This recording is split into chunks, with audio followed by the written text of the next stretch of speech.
Maintenant, ici, en nota bene, qu'est-ce qu'on peut constater? En réalité, les différentes bandes colorées là, il n'y a pas une délimitation, ça veut dire qu'il n'y a pas de délimitation nette entre les différentes couleurs. Je vais vous expliquer. Supposons que voici les différentes bandes. Ça veut dire qu'il n'y a pas une limite, nette entre le rouge et l'orange. Ça veut dire que les bandes là, tu ne peux pas dire voici la limite du rouge, voici la limite du vert. Non, non, non. Entre les différentes couleurs voisines là, il n'y a pas une délimitation nette. Maintenant, s'il n'y a pas une délimitation nette, pourtant ces différentes bandes là sont appelées quoi? Le spectre de lumière. Donc s'il n'y a pas une délimitation nette entre les différentes couleurs là, on dit que le spectre là est continu. C'est ce que ça veut dire. Voilà, donc pourquoi dit-on que le spectre est continu? Le spectre est continu parce qu'il n'y a pas une délimitation nette entre les différentes couleurs. Voilà, de façon simple. Voilà, donc c'est pas par exemple, voici le rouge, voilà, et puis vous voyez par exemple l'orange, voilà, donc vous voyez qu'ici il y a une limite nette entre le rouge et l'orange. Voilà. Pourtant, au niveau du spectre de la lumière là, il n'y a pas ça. Ça veut dire qu'il n'y a pas une limite. Voilà, quand tu regardes, tu ne sais pas, le rouge là c'est où, prend fin où, l'orange là prend fin où. Non, non, non. Il n'y a pas une délimitation nette. Voilà, en ce moment, on dit que le spectre là est continu. Voilà, donc ça sont des informations que vous devez avoir. Voilà, donc en nota bene, ici, il n'y a pas de délimitation.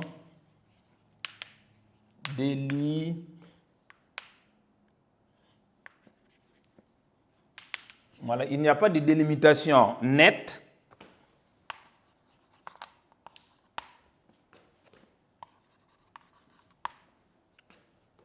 entre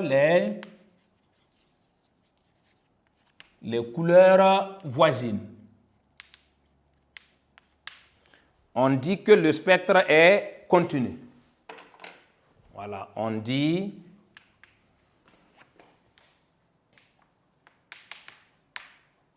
que le spectre est continu. Voilà, maintenant, on peut ajouter également, deuxième tiret, les couleurs observées là sont dans le même ordre que celles de l'arc-en-ciel. Voilà, donc ici, les couleurs observées sont dans le même ordre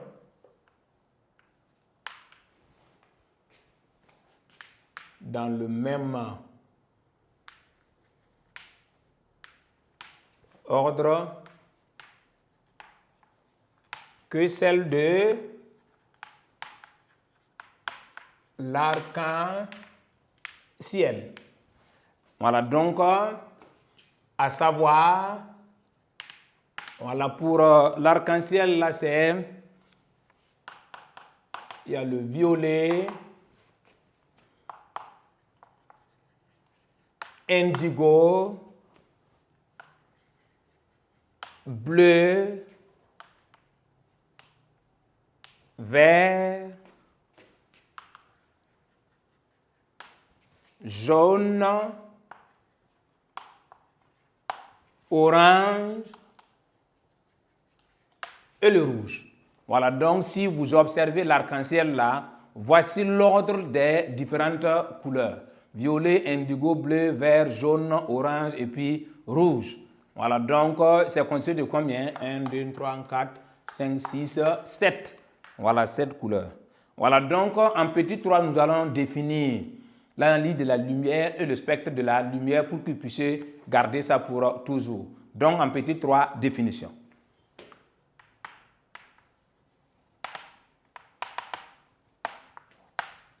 Voilà, comment on peut définir ce qu'on appelle l'analyse de la lumière? L'analyse de la lumière, c'est quoi? C'est la décomposition de la lumière blanche en ses différents constituants. Voilà, maintenant ici, il faut faire attention.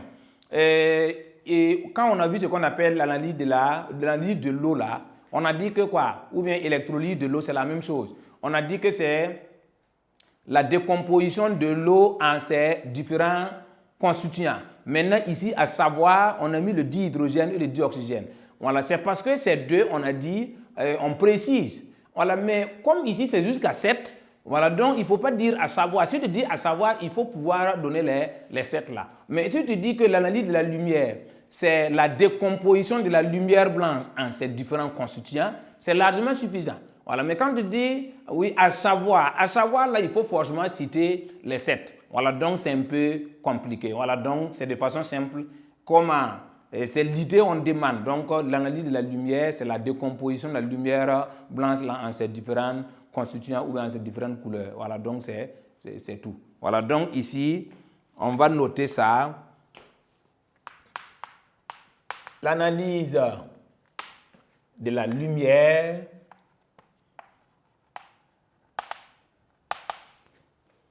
est la décomposition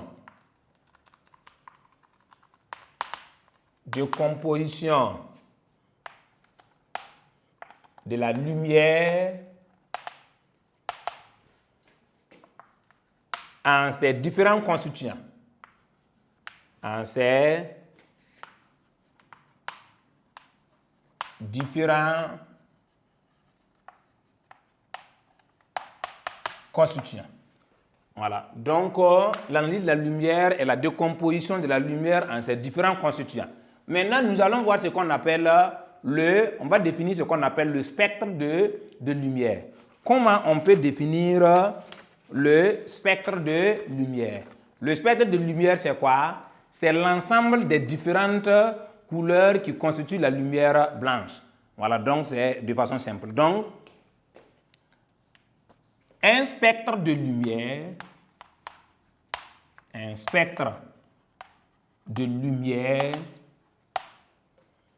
est l'ensemble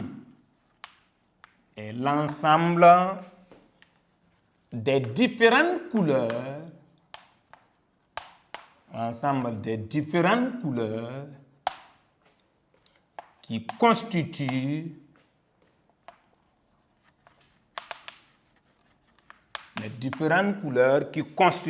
la lumière blanche. Voilà, donc ici, quand on parle de spectre de lumière là, c'est l'ensemble des différentes couleurs qui constituent la lumière blanche. Donc ici, ce que l'élève doit retenir, quand on parle de la lumière blanche là, la lumière blanche là est constituée de plusieurs couleurs. C'est ce que ça veut dire. Voilà, donc quand vous voyez la lumière blanche projetée, ça veut dire que tu dois mettre à l'idée qu'en réalité la lumière blanche là n'est rien d'autre que l'ensemble des différentes couleurs qui constituent ce qu'on appelle la lumière blanche. Donc ça veut dire que quand on prend la lumière blanche, il y a le rouge, il y a l'orange, il y a le violet, il y a l'indigo, il y a bleu, il y a vert dedans. Voilà ce que vous devez retenir. Voilà, donc en petit 4, nous allons voir ce qu'on appelle quoi? Spectre et température. Puisque le spectre là, c'est l'ensemble des différentes couleurs là qui constituent la lumière blanche. Maintenant, la température joue sur les couleurs. Voilà, donc ça veut dire quoi? Quand vous avez par exemple deux motos de même couleur, si par exemple l'autre là est tout le temps exposé au soleil et puis l'autre là est bien rangé dans l'ombre, vous allez voir que pendant une année, quand vous déposez les deux motos en face là, ça veut dire que vous allez voir que les couleurs là ne seront pas les mêmes. Voilà, donc c'est pour dire que la température joue sur les couleurs. Maintenant, avec le spectre, c'est que vous devez retenir, quand la température est élevée, ça veut dire que le spectre se tend vers quoi? Ça veut dire que quand la température est élevée, toutes les couleurs que nous voyons là, ça veut dire que ça disparaît au fur et à mesure. Mais ça donne quoi? Ça donne le violet. Donc ça veut dire que quand la température est élevée, ça veut dire que le spectre là, nous ne voyons plus le spectre, les différentes couleurs là vont disparaître au fur et à mesure et puis tout le spectre là s'étend vers le violet. Voilà, donc c'est ce que vous devez retenir. Donc la température joue sur les couleurs. Voilà, donc c'est ce qu'on va noter. Voilà, donc après le petit 3 définition, voilà, donc nous allons continuer ici en petit 4, ce qu'on appelle spectre et température. Petit 4.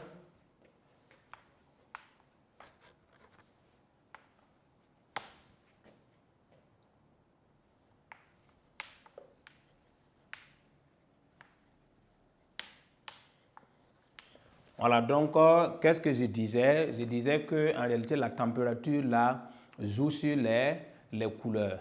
Voilà, donc ça veut dire que si la température est élevée, ça veut dire que la couleur, peut changer. Voilà, donc, j'ai pris un exemple. Si vous avez deux motos de même couleur, si vous avez l'habitude d'exposer l'autre là au soleil, voilà, pendant un bout de temps, si vous déposez les deux et puis vous voulez comparer, vous allez voir que les couleurs là ne seront pas les mêmes. Voilà, c'est pour dire que la température joue sur les couleurs. C'est ce que nous allons noter en petit 4. Voilà, donc l'information est que ici, quoi, la température influence sur les couleurs qui composent la lumière blanche. Donc, la température influence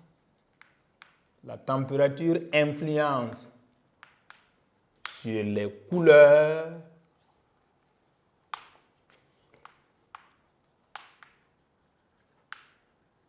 qui composent la lumière blanche. Ça, c'est une information que vous devez retenir. Maintenant, plus la température est élevée, plus le spectre tend vers le violet. Voilà, donc, plus la température augmente,